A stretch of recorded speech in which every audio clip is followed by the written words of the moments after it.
coming days and weeks, we're going to be doing a number of end-o-year lists about how 2018 was, as far as wrestling is concerned, about as mad as a box of horny bees. However, I don't want to detract from the fact that between Bryan's return, Titus falling over, WWE taking over the world, and, Crown Jewel, there was pissing loads of great matches. I mean, Jesus Christ, what a year. A year so good, we don't even have room to include the best of Super Junior's final, or Charlotte Becky at Evolution, or Charlotte Ronda at Survivor Series, or Will Ospreay selling his neck as if it were literally hanging off across 3 continents, or Minoru Suzuki, or Walter, or Seth Rollins, or AJ Styles, or Pete Dunne, or Ricochet, or the Young Bucks, or Simon Miller versus Drake. What a year! Anyway, all those honourable mentions to one side, my name is Adam Cleary, and these are the 10 best wrestling matches of 2018. Number 10, Ronda Rousey and Kurt Angle versus Stephanie McMahon and Triple H. WrestleMania 34. Comfortably the greatest debut performance of all time, Ronda Rousey's first ever wrestling match was among the best of arguably the greatest ever year for in-ring competition. That is some praise, but then again, it was some bloody match. When Ronda eventually stepped through those ropes after some great chicken work from Steph and unheralded earnest toil from Kurt Angle, she lit up the Superdome with the intensity of a legit combat athlete and the timing and instincts of a pro wrestling prodigy. We all expected a genius smoke and mirrors layout to obscure Ronda's inexperience. We did get that, admittedly, but we also got an unexpectedly outstanding match in of itself. One that reached an amazing crescendo as Ronda pulverized Triple H in a rare, organic WrestleMania moment. Possibly not a 5-star match per se, this was a 7-star spectacle that proved Trips as WWE in its own different way may one day become something as incredible as is NXT. Number 9, Kenny Omega versus Tetsuya Naito, G1 Climax. There's something of a testy element to Omega and Naito's dynamic. Omega has accelerated beyond Naito in the New Japan pecking order, but Naito remains the more popular star. They always ignore this in their matches at first, but then as that tension surfaces, it manifests as something far beyond dangerous. The last 5 minutes of this Omega match absolutely tore the roof off the place. Benefiting from the building blocks of their prior G1 clashes, Omega and Naito located unreal counters to their most over-spectacular weapons in a way that benefited the story. Wrestling's increased danger level became the talking point over the summer, and New Japan was at the epicenter of it. At least 2 other awesome matches from the G1 Climax were a touch too tough to stomach and thus didn't make it here accordingly, but this was just insane enough to warrant praise in good conscience. Spittle flew, heads were stomped, jaws both in the crowd and in the ring hit floors. Number 8, Andrade CIEN Almas versus Johnny Gargano, TakeOver Philadelphia. A thrilling white-knuckle back-and-forth update on the classic babyface versus heel template, this match was the best WWE offering in years. Getting over in clean defeat as a pure heartfelt babyface is a rarer thing than you might think. And it wasn't as if some uber heel stood in the opposite corner either. The flashy and far cooler Almas courted the affection of the crowd with his own brand of propulsive energy and twisting, exciting sequences. You simply cannot boo a man capable of leapfrogging from the outside to the canvas before delivering a moonsault both seamless and spectacular. Yet Gargano still emerged as an actual hero by wrestling as much with piss and vinegar as he did with sympathy. When he rocked Almas with a leaping DDT to the apron, he also proved himself a match for his opponent's viciousness. In the end, not just an incredibly rare babyface performance for the times, but a babyface performance for the ages. Number 7, Johnny Gargano versus Tommaso Ciampa, TakeOver New Orleans. Ciampa walked down that ramp with 0 entrance music because he needed only the crowd's hatred to sustain him. Through very well-crafted long-term storytelling and excellent character work, NXT almost turned back time here. Babyfaces were babyfaces, and heels were heels again. Unlike their Cruiserweight Classic encounter, they weren't striving to out-wrestle one another here. They hated one another, and they made this hatred believable in a real war of attrition that looked very, very painful. Between the fan plant and the body language melodrama of the finish, this was a blockbuster of a cinematic experience as rich in style as it was in substance. Both a spectacle and a fight. They went for something epic, and it was f***ing epic, without once ever resonating as overblown.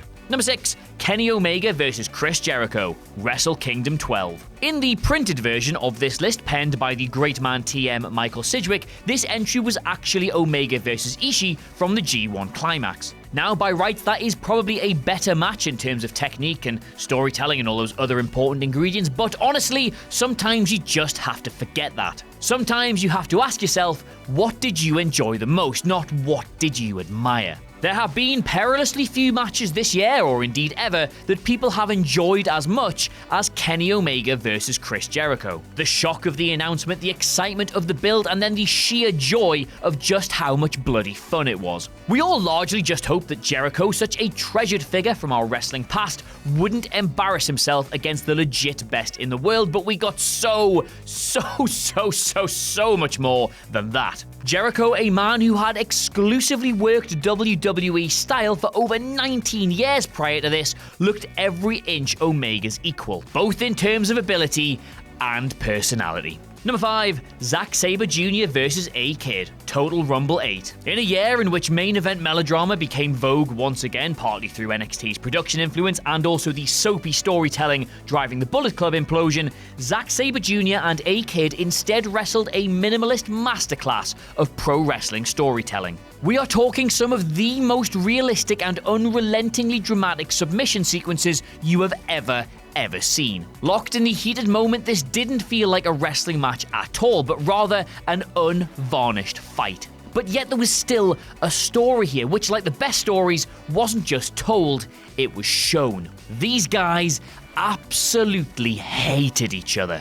The finishing sequence, incandescent in its intensity and palpable in its pain, was wrestling in a more major key. But to paraphrase a legendary promoter, A-Kid and Sabre Jr. had already sold you on story beats A and B, so when C arrived in full theatrical throttle, it was never easier to buy. Number 4. Kazuchika Okada vs Hiroshi Tanahashi, Wrestling Dontaku 2018. Straight up, every Okada-Tanahashi match is incredible, but this was different. Enriched by a company-defining changing of the guard storyline with 6 full years of Hef driving it, it was as much a victory for Buka Guido as it was for Okada himself. Across those 6 years, Guido told a story of Okada replacing the irreplaceable, and this was its final act. Okada needed a win over Tanahashi to break his record of IWGP heavyweight title defenses and effectively formalize the most critically acclaimed reign of all time. Tana, however, used his expansive ring awareness to counter Okada's arsenal, but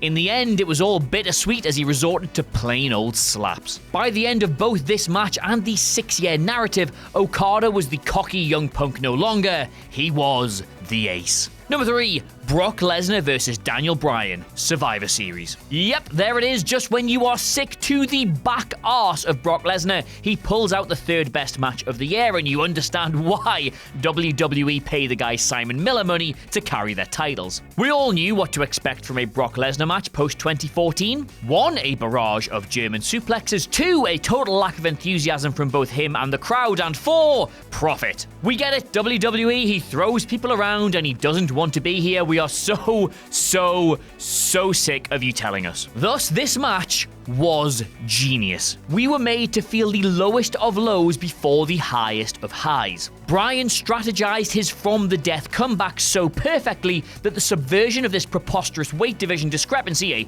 bastardization of real sport, let's not forget, felt as authentic as it did euphoric.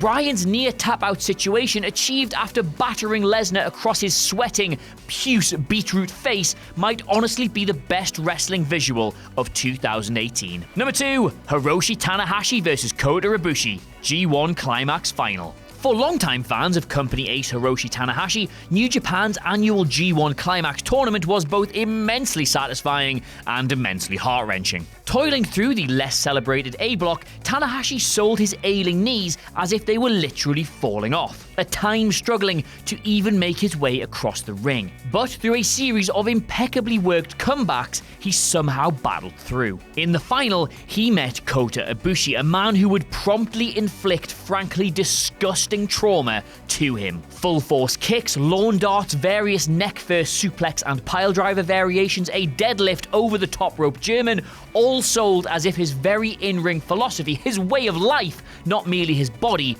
were at stake. Ibushi rocked him with precisely the sort of ultra-stiff strikes Tana raged against in his autobiography, but he roared back as if his entire legacy depended on it. After an incredibly dramatic finishing sequence, Tana emerged from the old weakened lion as the best version of himself. Number 1, Kazuchika Okada vs Kenny Omega.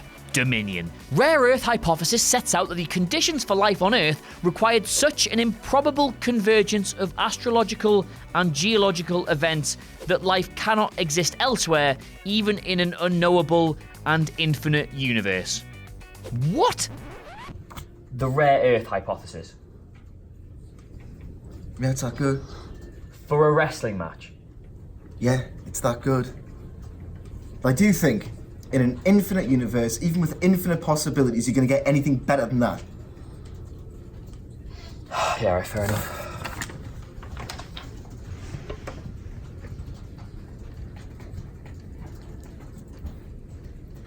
Yeah, okay, you might think that sort of reaction is a little bit on the pretentious side and a lot of a bit on the hysterical side, and, well, you'd be right, but this match was really, really good. Okada entered the match as the single most dominant force in New Japan history. Omega entered as his fiercest ever challenge and renewed through a humanizing babyface turn. Both were the standard bearers of this futuristic athleticism and, more than that, equipped with the psychological genius to sell and convey the toil of this new level of stamina. The two best pro wrestlers on the planet simultaneously entered their best ever performances in the same match. Omega subverted his power absorption strategy into an arc of redemption. Okada devised impossibly athletic counters to absolutely everything that put over his omniscience. Combined, this gave us, in short, the best pro wrestling match ever in this universe or another.